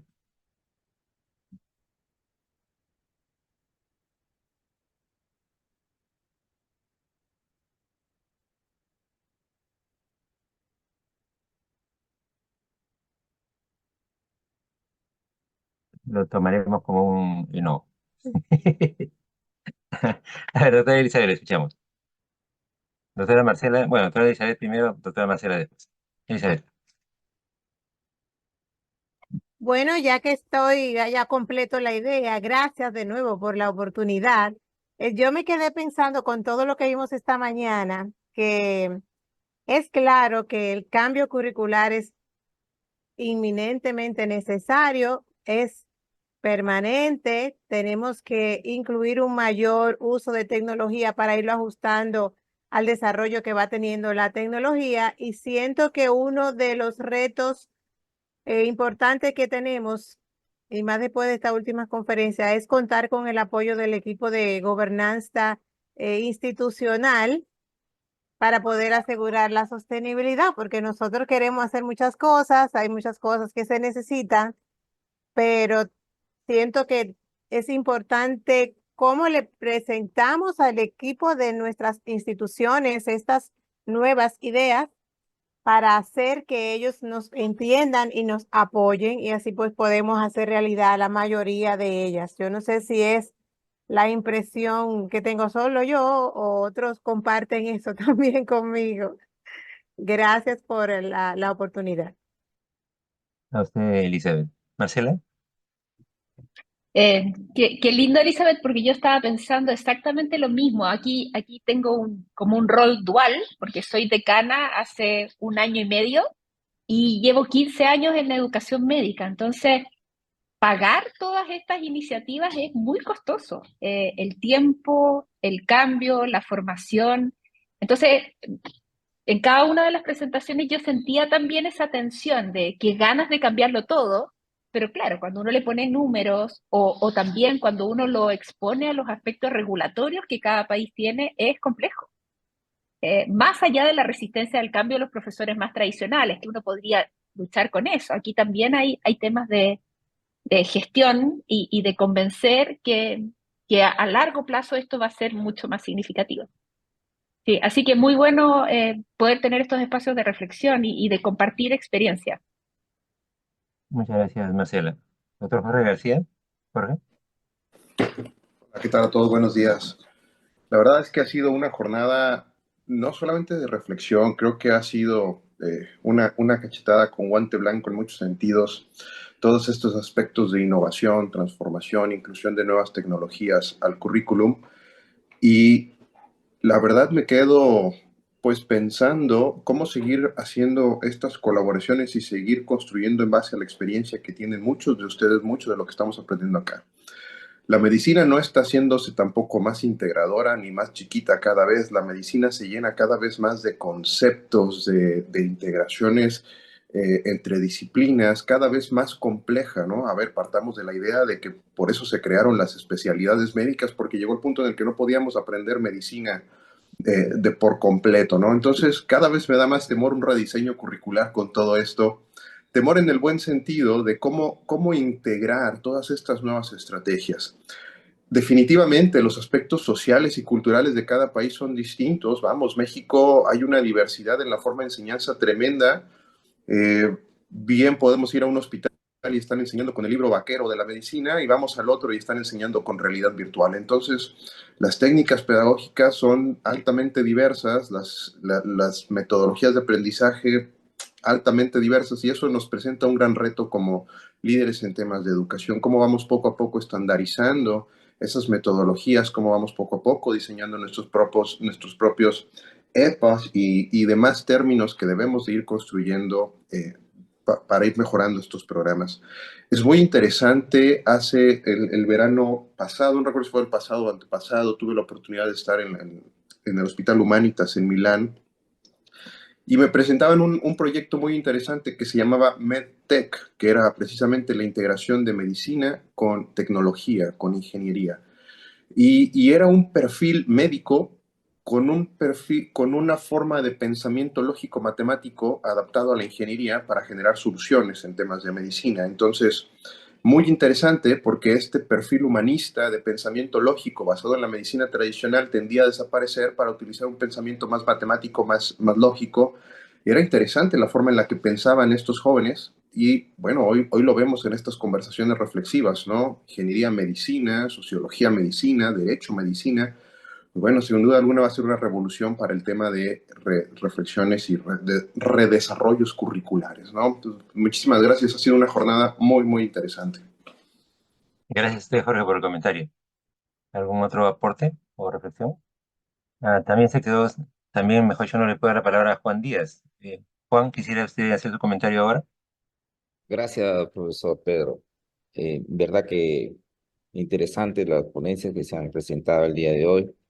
Quisiera, de repente, nosotros hemos introducido en nuestra facultad el aula invertida, sobre todo en el momento de la pandemia por COVID-19, y también lo concerniente al aprendizaje basado en equipos y el aprendizado basado en casos clínicos. Creo que el aprendizaje basado en casos clínicos es una estrategia educativa muy interesante para fomentar la integración vertical del currículum, desde la parte preclínica hasta la parte clínica en las rotaciones correspondientes. De tal manera que los modelos híbridos yo creo que se pueden adaptar para dar una estrategia pues muy activa en el aprendizaje para nuestros estudiantes. De tal forma que, por ejemplo, no debemos solamente quedarnos, por ejemplo, en la discusión de un caso clínico de complejidad creciente, ¿no? De acuerdo al periodo de estudios, sino que también deberíamos complementar la parte cognitiva con la parte procedimental. Sin embargo, nosotros hemos, por ejemplo, visto que efectivamente, como se mencionó, al comienzo los estudiantes más o menos creían de que ellos eran los que tenían que hacer la clase, ¿no? En el aula invertida. Sin embargo, poco a poco se les fue señalando de que ya como ellos tenían ya la clase preparada previamente y que estaba colgada en la plataforma y que se les había alcanzado toda la información sobre el tema, fundamentalmente estaba orientado para la discusión, el análisis de los puntos más relevantes del tema o aspectos controversiales que se presentaban con relación al tema. Entonces, esto motivaba una motivación muy interesante y una discusión y crítica muy, muy importante de acuerdo a la medicina basada en evidencias. Yo creo que otro aspecto de introducir un modelo híbrido como estrategia educativa, por ejemplo, el aprendizaje basado en equipos tiene un control de lectura individual. Nosotros habíamos visto que había pues una ausencia en asistencia a las clases teóricas, clásicas de podium, en que pues muchas veces el docente leía lo que estaba pues en un PPT, entonces esto desmotivaba a los estudiantes. Entonces con el control de lectura individual que se hace en el aprendizaje basado en equipos, yo creo que el estudiante dada de repente nuestra idiosincrasia, que eso va a ser evaluado, indudablemente que eso hacía que el estudiante vaya informado y participar aún más en la parte del análisis y el debate que se producía a propósito del caso clínico. La parte de la retroalimentación es fundamental también en esta estrategia educativa y yo creo que deberíamos vincularlo con la parte procedimental. Nosotros introducimos luego, obviamente esto requiere un poco más de tiempo, en una hora pues no se puede hacer, también vincularlo con una práctica de simulación para establecer ese vínculo y como dijo la profesora, establecer un mejor andamiaje para que los estudiantes puedan fijar los conocimientos. Entonces, yo creo que importante, y nosotros lo estamos haciendo, vincularlo esto luego con la simulación, pero referido al tema que se ha analizado y se ha discutido, ¿no? En clase. De tal forma que, y no se requiere a veces muchas estrategias, pues, con equipos de alta fidelidad, de realidad virtual, sino que, por ejemplo, se puede hacer un juego de roles, obviamente relacionado al tema, donde hemos visto, eso sobre todo en la parte preclínica, ¿no? Nosotros utilizamos mucho de esta estrategia y en la parte ya clínica nosotros hacemos ya simulación de alta fidelidad o de baja fidelidad de acuerdo al tema y eso nos ha dado, me parece, excelentes resultados. Eso es lo que yo quería establecer, si es que la profesora que habló sobre la aula invertida, si es que ellos tienen experiencia sobre estos modelos híbridos de enseñanza-aprendizaje. Gracias, profesor Pedro. No, a usted, Juan, le reitero más bien mis disculpas por bueno, es el rol que le toca al moderador. No se Hoy día es preocupe. el malo de la película. Eh, Gracias. no, a usted, Juan. Y ha pedido también la palabra a la doctora Blanca. Blanca, por favor. Luego el doctor Juan Luis. Muchas gracias, doctor. Coincido con el punto de varios de ustedes que mencionan esta sesión como de reflexión respecto a lo que estamos haciendo en cada una de nuestras instituciones. Y también yo creo que pone sobre la mesa un reto muy importante que en este tipo de núcleos de colaboración podemos atender. Habemos de diferentes países con perspectivas distintas, políticas que son diferentes, pero hay aspectos que tenemos en común. Y creo que uno crítico es esta brecha tan importante que hay de la atención que se está recibiendo en materia de salud en cada uno de nuestros países.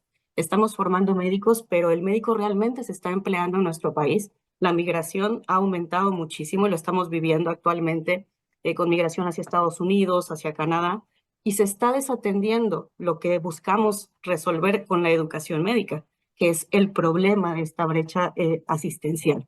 Y considero que, o mi expectativa sería a través de este tipo de sesiones de conversatorios, poder establecer pautas para poner políticas que puedan ser comunes gracias a estas igualdades o brechas que tienden a ser similares en cada uno de nuestros escenarios, ¿no? Sería mi propuesta, la verdad es que ha sido muy interesante. A raíz del rediseño curricular que hemos vivido, nos tocó revisar en foros donde tuvimos invitados nacionales e internacionales estos problemas a los que se va a enfrentar el egresado, porque el pregrado está muy bien, sin embargo, en México solamente el 17% de egresados hace una especialidad médica. El resto ejerce como médico general y la realidad es que las condiciones laborales, salariales no son óptimas y por eso la migración está aumentando. Pero ¿cómo desde la educación podemos favorecer a una mejora del sistema sanitario? Pues el médico tiene que tener un papel más activo en tema de políticas o propuestas de políticas sanitarias para que pues tratemos de atender este problema que es internacional. Sería mi comentario. Muchas gracias, doctora Blanca. El doctor Juan Luis. Hola, ¿qué tal? Muy buenos días. Gracias por la oportunidad. Bueno, cada semana me convenzo más de que ha sido una muy buena idea participar de este selecto foro, ¿no? Escuchar las experiencias de tantos expertos nos dejan ideas para reflexión, como usted ha dicho anteriormente. Una de ellas es frases que se me han quedado en la mente ahorita: la tecnología no es un accesorio, no es una necesidad de la cual tenemos que hacer uso. Y también este enfoque gerencial al que hacía referencia a uno de los expositores, al cual quienes estamos además en el papel de docente, en el papel de funcionarios, debemos de asumir, ¿no? El no quedarse fuera del tren de los cambios que amerita la formación de nuestros médicos nos obliga a estar constantemente pensando en esta inversión que se tiene que hacer y cómo convencer a las otras instancias de que esto es una muy buena idea, ¿no? Me suena una pregunta, dado mi desconocimiento de este en particular. ¿Sabemos, existe algún estudio que nos diga cuál es el costo de formación de un médico en Latinoamérica? O sea, ¿sabemos cuánto le cuesta a Perú formar un médico, a Ecuador formar un médico? Porque de repente estamos muy preocupados por invertir los recursos que siempre, bueno, suelen ser escasos en direcciones que no son las más adecuadas, ¿no? Entonces también el poder tener este tipo de información, que a lo mejor no es el momento apropiado para tener una respuesta, pero sí crear esta inquietud, y que si alguno de los expertos aquí presentes pues, conoce al respecto, posteriormente nos pueda poner en consideración, tal vez en el chat que nos ayuda tanto, que ustedes han implementado, ¿no? Gracias por la oportunidad. A ustedes, Juan Luis, las gracias. Bueno, yo tengo un artículo, pero ya está tan antiguo que ya ni lo... Voy a ver para empezar si lo encuentro, porque es de la época antediluviana, es casi un incunable, pero se lo voy a pasar. Y bueno, a propósito de esta inquietud suya, de repente se puede actualizar y hacer un espacio colaborativo, más bien con otros colegas de este programa, para actualizarlo. Y sería una cosa, creo, muy útil. Yo quisiera agregar un par de anécdotas sobre temas que se han conversado hoy día. Efectivamente, yo coincido con muchos de los que han intervenido ya en que una de las grandes resistencias es de nosotros mismos, o en todo caso de nuestros colegas, para este tema de la educación activa, en general para todas ellas, ¿no? Cada que hay una innovación, siempre hay una resistencia, pero también de los estudiantes. Claro, ahora aquellas innovaciones basadas en tecnología se montan, digamos, en el interés generacional de los estudiantes por la tecnología. Entonces, todos esos temas de la realidad virtual, etcétera, ya caen en un terreno cultivado. Pero las otras, no necesariamente. Yo recuerdo el caso, y esa era la anécdota, de un curso que hice, aplicaba esta metodología en un curso de maestría, en un lugar del Perú al cual venían muchos colegas de diferentes zonas para poder hacer su maestría en esta ciudad. Y entonces, en medio de la clase, que estaban los chicos planteando sus reflexiones que se les había dejado, uno de ellos pide la palabra y me dice, doctor, ¿sabe qué? Yo no he venido de tan lejos para escuchar a mis compañeros. Yo quiero escucharlo a usted. Quiero que usted nos haga la clase. Entonces, siento que hay también ese tipo de expectativa. Y quizá, como les digo, ahí uno podría situar respuestas de los propios alumnos a este tipo de innovaciones. Siento que hay una generación, quizá los que están en pregrado sobre todo, ya muy proclive, ya terreno abonado, para que más bien nosotros estemos atrasados y tratemos de subirnos a la ola. Pero cuando uno ya entra a la innovación más conceptual, más pedagógica, más metodológica, quizá no tanto. Y también es diferente con los chicos de posgrado. Bueno, digo, chicos, yo les digo ahora chicos a todo el mundo, ¿no? Ya con las canas, ya, todos son chicos. No importa qué programa están haciendo. Los chicos de posgrado reaccionan diferente, ¿no? Ellos son, en muchos casos por edad, van por ahí con los docentes. Entonces, su propia respuesta, su expectativa en relación con la tecnología, es diferente a la de los chicos de pregrado. Eh, una segunda reflexión que me gustaría compartir es el tema de el rol del docente, ¿no? En este tema creo que muchas veces se malinterpreta y lo malinterpretan todos. Lo malinterpretan los alumnos, lo malinterpretamos los docentes y lo malinterpretan las autoridades, como se ha discutido también hace un ratito, en el sentido en que pareciera que al hacer esos temas de metodologías activas, como que ya se le transfiere todo al estudiante y entonces el profesor ya casi no hace nada, ¿no? Está nomás ahí y esto es eh, sin percatarse que más bien para que un método activo funcione, el rol del docente es mucho más fuerte, porque tiene que prepararlo todo, tiene que estar atento y tiene que reaccionar a situaciones imprevistas. Yo conozco muchos colegas que efectivamente, algunos de los participantes también hizo ese comentario en su momento, prefieren estar en la comodidad de su PowerPoint o de su clase ya preparada. Entonces, que sea el alumno el que plantee el tema y tener que en ese momento responder, no a todos les es cómodo. Y entonces es un desafío. Y por lo tanto, sumando y restando, resulta que estas metodologías activas son en realidad más activas para el profesor. O sea, el alumno es el que luce su actividad, pero de fondo el profesor tiene que ser mucho más activo que en el rol, digamos, tradicional. Y entonces, digamos así, difundir ese mensaje, como les digo, tanto entre los colegas que seguramente ya se dieron cuenta, pero sobre todo entre quienes tenemos un rol ya más directivo, más funcionarial, y los colegas de más arriba, porque estos temas finalmente ya muchas veces no dependen ni de la facultad, ya son temas que están en el rectorado, en la dirección de presupuesto, etcétera, ¿no? En quienes definen los horarios, las cargas académicas. Es una labor, digamos, en el frente interno, es una labor misional que todavía nos queda por delante.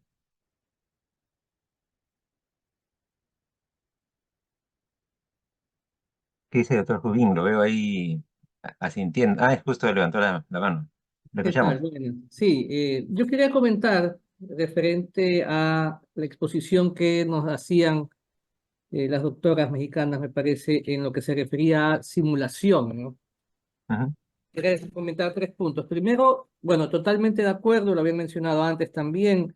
A veces hay una discusión cuando uno quiere tocar temas clínicos, por supuesto, elementales, en las materias básicas, ¿sí? Y pienso desde mi perspectiva y mi experiencia, que es valioso porque le da a los estudiantes un adelanto hacia lo que ellos en muy poco tiempo se van a encontrar. Hay algunos puristas en las materias básicas que consideran eso casi que un sacrilegio, ¿no? Pero pienso que es válido incorporar el tema de lo clínico, por supuesto, dentro de lo elemental, considerando alumnos del primero o del segundo ciclo. También me pareció muy importante la experiencia que nos comentaban nuestras colegas en la incorporación de la simulación en la malla y cómo tuvieron que esos escenarios de simulación que al comienzo los implementaron en ciclos muy básicos, comenzar a subirlos, lo cual también me parece muy saludable. Y también resaltar que si queremos que la simulación como tal no pase simplemente de ser una actividad tal vez de taller, debe formar parte del currículum, ¿sí? Yo decía, lo ponía en el chat, nosotros tenemos materias que tienen el componente teórico, el componente práctico y además el componente de simulación. Al incorporarlo en el currículum ya tiene la formalidad requerida para que se utilice de una manera debidamente estructurada estos escenarios. Y finalmente, como todo en la vida, pues los docentes que hacen simulación tienen que tener cierto perfil. No todos los docentes finalmente son para simulación.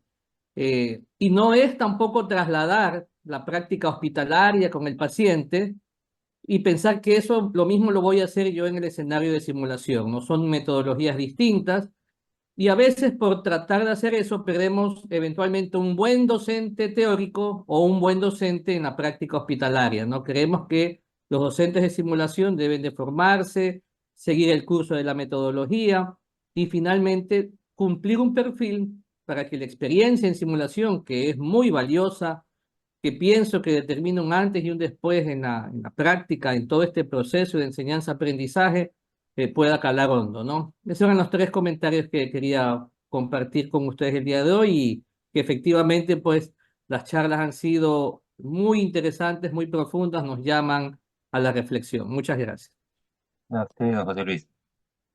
¿Algún otro comentario? Doctor Salvador, está usted calladito hoy día.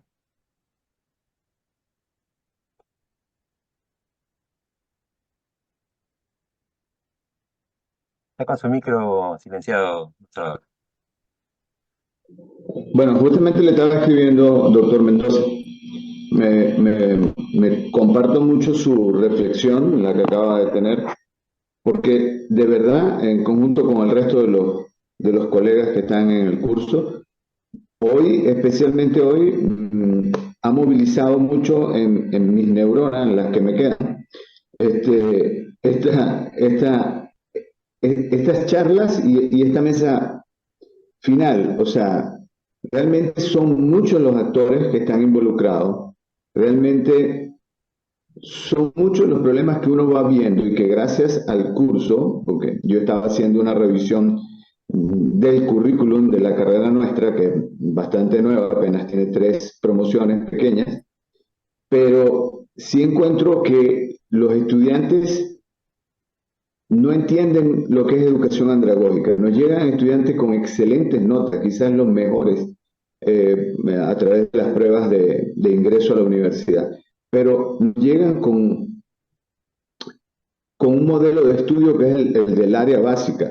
Entonces entran a la educación andragógica y todavía no entienden ni siquiera qué es eso, o sea, esta educación de adulto. Quieren que todo se lo des y que le digas exactamente lo que tiene que estudiar, porque eso es lo que él quiere presentar.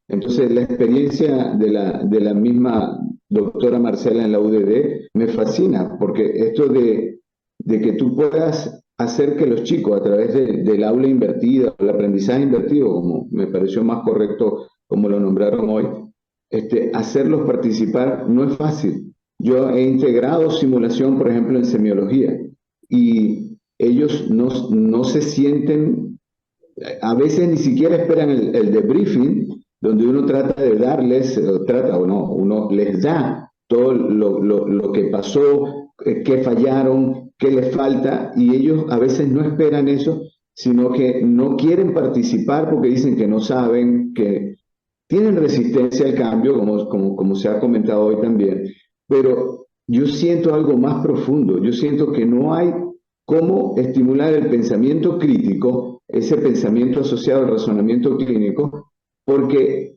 la metacognición, o sea, las estrategias para estudiar y aprender, no las traen.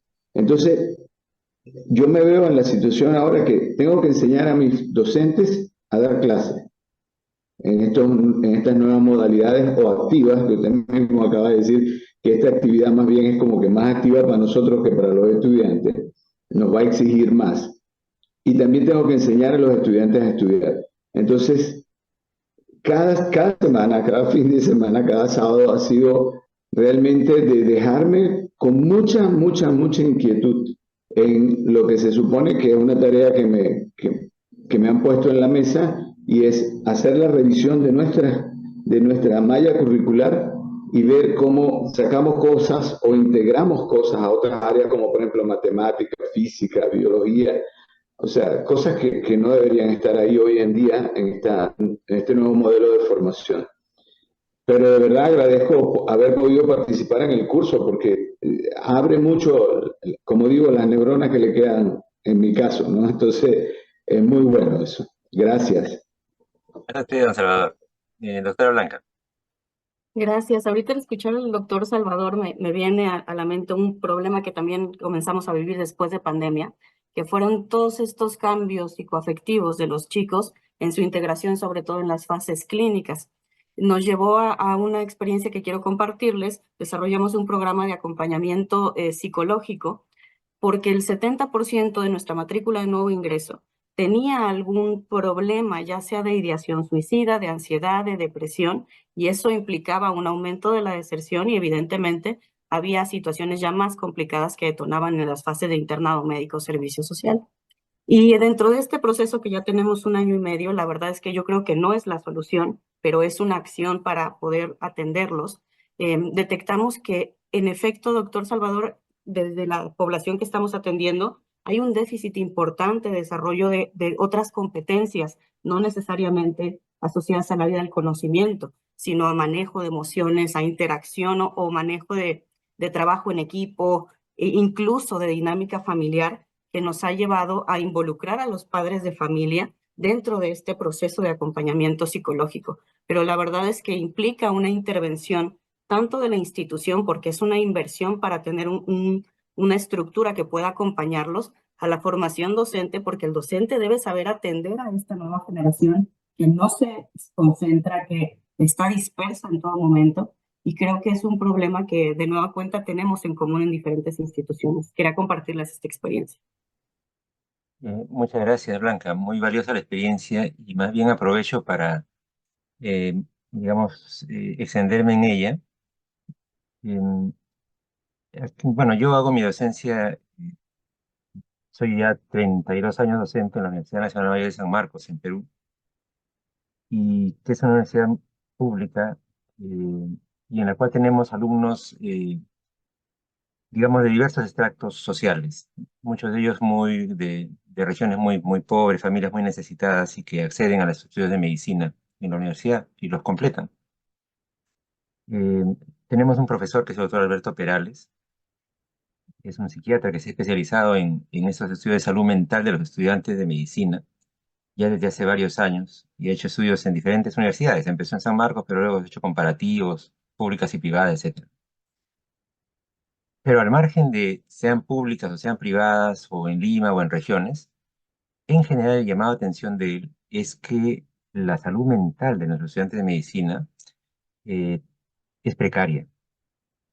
Por diversos motivos, problemas familiares, sociales, en fin, diversas explicaciones, pero él hace notar eso, que el estudiante nos dice, ingresa a la facultad con muchos problemas personales y de salud mental. Y luego, en la facultad nos comportamos como si eso no existiera y les ponemos toda la recarga que ya creo que todos conocemos y hemos vivido. Me alegró mucho por eso escuchar toda esta tendencia actual a tener espacios especiales, ¿cómo le llamaron? Espacios protegidos, ¿no? Reservados, ¿no? En los cuales el estudiante pudiera, de alguna manera, estudiar tranquilo, ¿no? Sin tener que estar estudiando o dejando de dormir por estudiar. Porque entonces lo que hacemos es ponerlos en en un periodo de estrés muy intenso y en los cuales ni nos preocupamos por su salud mental. Y entonces el que entró con problemas sale con esos problemas empeorados. Y después resulta ya siendo un colega profesional que puede tener dificultades y de hecho las va a tener en su interacción con los pacientes y en fin, otros tipos de problemas también, ¿no? Entonces, esta reflexión que hace Blanca, creo que, y efectivamente, estos estudios de Alberto, que les menciono, de Alberto Perales, son prepandémicos. Ahora, post-pandemia es, por todo lo que se sabe, debe haber eso todavía haberse agudizado, ¿no? Y entonces creo que es un tema en el cual efectivamente tenemos que ponerle atención también cuando queremos hacer cosas como la de Salvador, de revisar las mallas y ver cómo hacemos propuestas de mejora, ¿no? Para complejizar, por si fuera poca la complejidad, hay más elementos todavía pendientes. Bien, compañeros, entonces, si no hay más intervenciones, yo quiero agradecerles a todos su participación activa en esta sesión activa de aprendizaje de hoy, en la cual, como dije un poco en la introducción, hemos revisado las innovaciones y la innovación en educación médica, no solamente como era un poquito la apariencia al empezar, un poco la innovación basada en tecnología, con la simulación, con la realidad virtual, realidad aumentada y todas estas cosas, sino también lo que significa ya el proceso de innovación pedagógica, de innovación organizacional, de cambio cultural que implica cualquiera de las mejoras que estamos tratando de introducir, ya sea en elementos puntuales, como puede ser mejorar la metodología de una asignatura, como ya en un término más global de revisión de un currículum o de creación de un currículum nuevo, en fin, de rediseño curricular. Les agradezco mucho a todos y nos estaremos viendo entonces el próximo sábado a la misma hora y en el mismo canal. Hasta entonces, que tengan una buena semana a todos. Hasta luego, buenas semana. Gracias a todos. Gracias a todos.